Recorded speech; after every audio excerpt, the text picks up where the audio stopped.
what this comedian Jan Bommerman said about the president of Turkey. Yes, at the end of last month, he did a satirical piece for his late-night show in Germany. He ridiculed the idea of President Erdoğan of Turkey, who is, of course, increasingly despotic, increasingly locks up journalists in his own country, increasingly imprisons newspaper editors, and anyone who criticizes him. So Mr. Bormann in Germany, among other things, ridiculed the idea that Erdogan should be able to do that in Turkey and also have the remit to do it outside Turkey.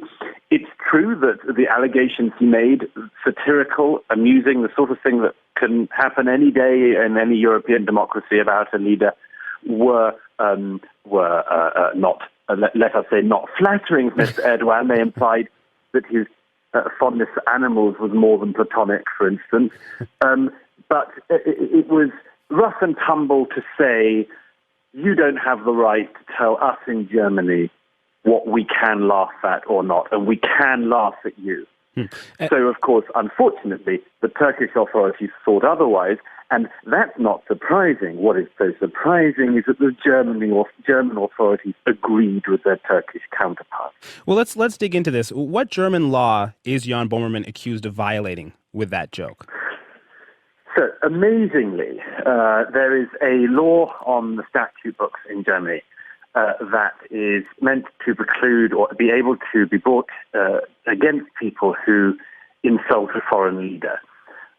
It was apparently attempted to be used in the 1960s by the former Shah of Iran. Mm-hmm. It has been it's been one of those laws that's been on the books that has been deemed to be so dated it's not usable and so on until now.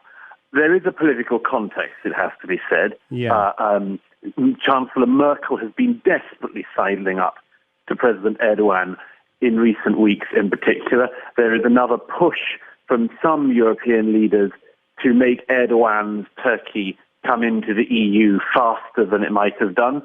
So perhaps for some or all of these reasons, Chancellor Merkel appears to have done the bidding of the President of Turkey and agreed in the 21st century to the prosecution of a German comedian for insulting the despot of Turkey. And the amazing thing about this, by the way, it's worth remembering, is that Chancellor Merkel, in her own defense once, quite understandably, a lot of the German media had an outcry about this.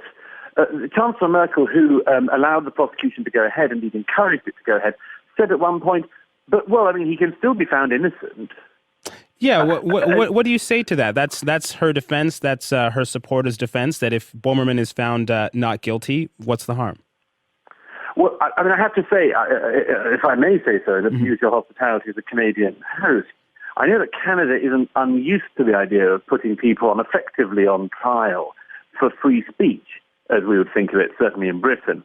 But most, I think it's safe to say, liberal democracies recognize that it's not whether you find somebody guilty or innocent. The process itself is a punishment. To put somebody's life on hold, to wreck their life, to drag them through court, to make them have to pay for lawyers, to make them lose their livelihood whilst they have this full-time prosecution hanging over them, and then to find them innocent is itself a punishment. Is itself a punishment. That is not allowing somebody off. That is not allowing free speech. It is a slightly more subtle way of crushing it. But you don't think it's important to respect the rule of law in that way, in the process of the system? Well, no, because apart from anything else, Chancellor Merkel has already had to admit in recent days that she now would probably agree to the law being scrapped from the statute books in Germany, but only after this trial. So she recognizes the law is nonsense. She recognizes it. Everybody in Germany recognizes it. And yet they are going to prosecute this comedian. And as I say, if it starts by not allowing one thing to be said about Mr. Erdogan, when is it that Mr. Erdogan stops anybody outside Turkey being able to point to the fact that, for instance, a few years ago, when the corruption allegations against Erdogan's immediate family came out, Erdogan shut down Twitter because he will not allow domestic audiences to discover certain things about his own practices. If he is doing that in Turkey, when is the point at which we can no longer refer to that in Britain or in Germany or in Canada or anywhere else? You're allowed to say what somebody like Erdogan is, and you're allowed to laugh at them. So you're clearly very passionate about this, and in protest, you've launched this poetry contest. What kind of criteria are you using to judge the poetry contest? Well, so far I have to say I'm running into a somewhat Erdogan-like fashion, a very dictatorial fashion, if I say so myself. I had the idea because I spent the last weekend, after hearing the latest news from Germany, I think like most other free-born people, thinking of the most disgusting rhymes I could about Mr. Erdogan. And I put some together, and I found that after about 48 hours of sweat and hard work, I had a 5-line limerick, which I won't repeat on air because it's literally unrepeatable. But I have published at the Spectator website. My call is for readers around the world to resist the growing censorship of President Erdogan by writing the most abusive poem they can. It has to be abusive. Ones that are merely critical or indeed merely factual do not have a chance of going through to the final round. They have to be defamatory. They have to be profoundly rude. I would prefer them to scan and rhyme, I have to say. There are some people going for free verse, and I think that's a bit of a cop-out. If you're going to be really defamatory about Prime Minister Erdogan, you should at least learn how to rhyme. For some people, for instance, are already trying to find a rhyme for the Turkish capital of Ankara, which, although it's nearly a word, is not a word that's quite in the Oxford English Dictionary. So a few points for style, but it's mainly about substance. It's mainly about substance. Yeah. And it's been... I launched it on Monday. I said there's no prize other than our freedom to win. And in any case, if somebody just wants to enter a poetry competition to win a box of Black Magic or Turkish Delight or something, I don't want them to enter anyway. But then within 12 hours, a reader very kindly provided a £1,000 cash prize for the most offensive poem about the Turkish president, and we were off. It's now actually the best paying poetry prize in the world. Wow. Poets from around the world, the poet laureate in Britain doesn't get paid this. If people follow my advice and write a limerick, this is £200 sterling a line. That's amazing pay, better than any poet in the world has ever raised. So you're doing something for free speech. You're also doing something for poetry in general. Absolutely, and I'm encouraging the poet laureate in Britain to enter because it'd be wonderful, and it'd be £1,000 for her. And if it's good enough, it may not be. She's not a great poet. But yes, we got flooded by entries already from around the world. So what do you think a bunch of offensive poems will do for the cause of free speech? Well, lots of things. First of all, I think it will remind people in Europe that we do have the right to say what we think of President Erdogan, that his lèse-majesté laws that he has managed appallingly enough to pass in Turkey in recent years will not be able to be exercised into Europe.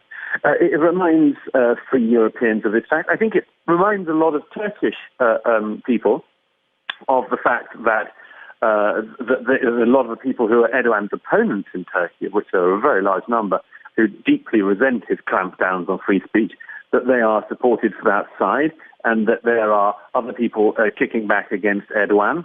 And I think that it's a reminder of the fact that we're free peoples. We don't have to live under the effective blasphemy laws of foreign despots.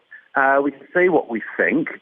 We can laugh at what we want to laugh at. Then that we need no government appointee, let alone, by the way, a German court to decide what we're allowed to find funny. I mean, if you were going to appoint anyone to decide what you were going to find funny, I would appoint a German court last, I think. Is there something in particular about that is troubling, the fact of a comic getting censored? Absolutely. I mean, who could tolerate this? I mean, there are comics in my country, in your country, and elsewhere, who are not funny, and there are some, usually minority, who are. But the idea of anyone who's a comedian, whether they are funny or unfunny, facing 5 years in jail in a developed country, in a 21st century progressive democracy, a liberal democracy, 5 years in jail for a comedian, however funny or unfunny they are, it's preposterous.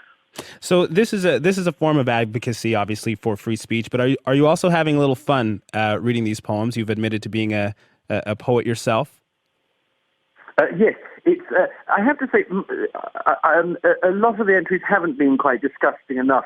Some people say it's because I put the bar so high myself with my own entry, and that is possible. But there have been some very fine efforts, and I'm very glad to see that although most people's technical abilities as poets is lesser than their disgusting imagination, nevertheless, there are quite a lot of people who have a high watermark on both of these things. And those are the people who will be going through to the next round and who have the chance to win £1,000. As I said, this prize is open to anyone from anywhere in the world. Canadians are very welcome to join. I have a sense already that I might veer toward. I'm putting together a prize jury now because it's too big for just me. But I am thinking of the fact that I myself am probably always going to lean towards a German winner or a Turkish winner for obvious reasons. But that isn't to say that a Canadian or even an American couldn't win it in the end. Well, we're quite fine writers here in Canada, and we have a comedic talent, so don't count us out just yet. I also want to say that we're going to put a link up to your poem on our website. Of course, we can't share it on air, but thank you so much, Douglas. With great pleasure. Douglas Murray is an author and commentator, and we posted a link to his piece in The Spectator on our website. That's cbc.ca/Q. You didn't, frankly, have the balls to put country before party.